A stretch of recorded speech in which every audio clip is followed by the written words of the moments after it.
Hi,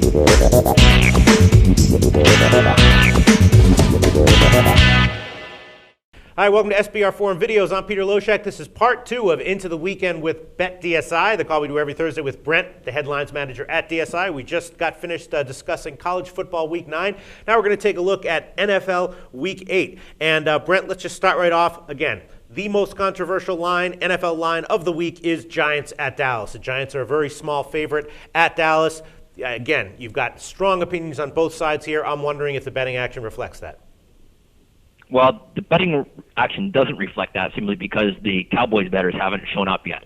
Our count is about 3-1 in favor of the Giants. Money's 4-1 in favor of the Giants, and anything -1, -1.5, 2, it's all Giants money. When I look at my teaser chart, it's all Giants as well. So I haven't got any money back on Dallas right now. I don't know if people are waiting for it to go to 2.5 and the sharps will buy it to 3. Not sure what people are waiting for, but right now all the public and all the money I've got is on the Giants. That's a little bit surprising. I think of Dallas as sort of a little bit like the Patriots, where you're kind of like needing them to lose every week. Well, not when they're playing a team like the Giants, though. Right, I mean, right. The Giants just look so good. I mean, they've got a very good defensive line. Their offense is so good. They just have a real complete team, Peter. All right, and the Sharps have not weighed in on that one yet. No, not yet. Interesting. All right, so as it stands, it's going to be a big need for you. You're going to need Dallas. And then the Monday Night Football game, that's an interesting one. San Francisco, 7-point favorite. I just always have to assume that you're always needing the home dog on Monday night, and you're happy with that. Has the public been pounding San Francisco? Yeah, they have. I'm not so happy about this game simply because sharp action came in on San Francisco early, -5 and -5.5. I did get sharp money back when the line went to 7, so we dropped right away back to 6.5 on San Francisco.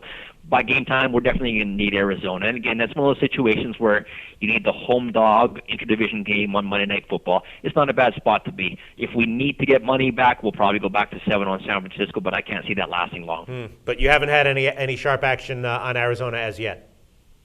At 6.5, no. We touched 7 just to see what was going to happen if people were going to continue to lay it. But no, the sharp money did come in on Arizona on +7. So that kind of, if you can get anything less, that's where the sharp money is. But 7 is probably a number we don't want to have to go to. But it's good to know that if we do, we'll get sharp money back on Arizona. And needless to say, San Francisco is going to be a huge public teaser side as well, right?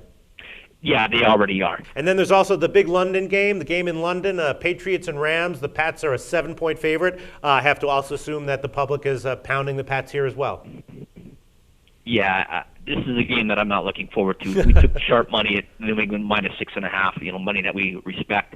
And at 7, the public's all over it. They're still laying it. I'm 7 flat right now. We may have to go to 7 -15, but I'm not sure what it's going to take to get some public money on, or sharp money on St. Louis. But right now, public money on New England. I've got teaser money on New England, and the early sharp action that I took was at -6.5 was on New England as well. Wow. Our count is about 5-1 in favor of New England. The dollar volume is 10-1 right now, so that's just a huge chart, Peter.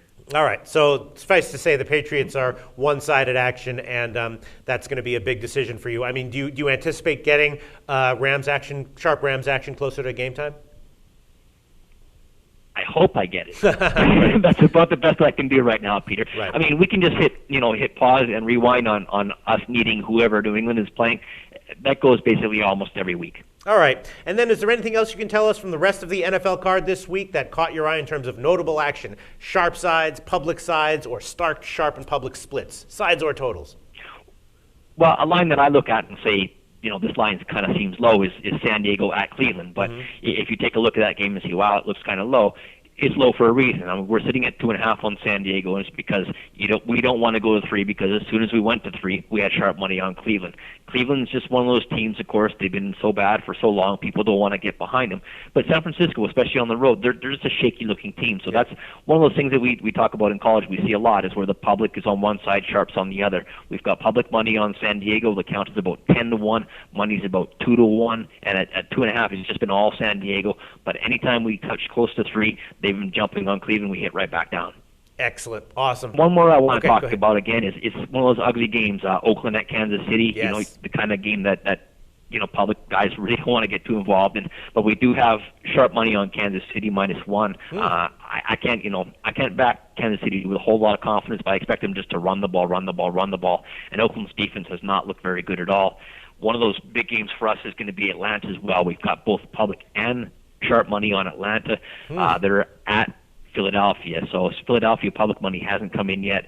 Anything close to +3 where you can lay like -20, -25. Sharps have been doing that. The count's 2-1. The money's 2-1 in favor of Atlanta.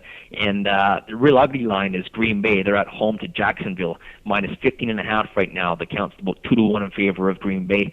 As soon as we hit 16, we did take sharp money bet back on Jacksonville. So it's one of those situations where, as a bookie, you just kind of sit back and know, okay, if I really need money back on Jacksonville, I know how I'm going to get it. I go to 16, and that's going to come in. So that's an interesting game. Again, it's an ugly team that you don't want to get behind.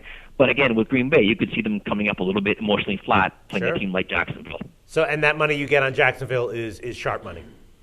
Sharp money at +16, yeah. Excellent.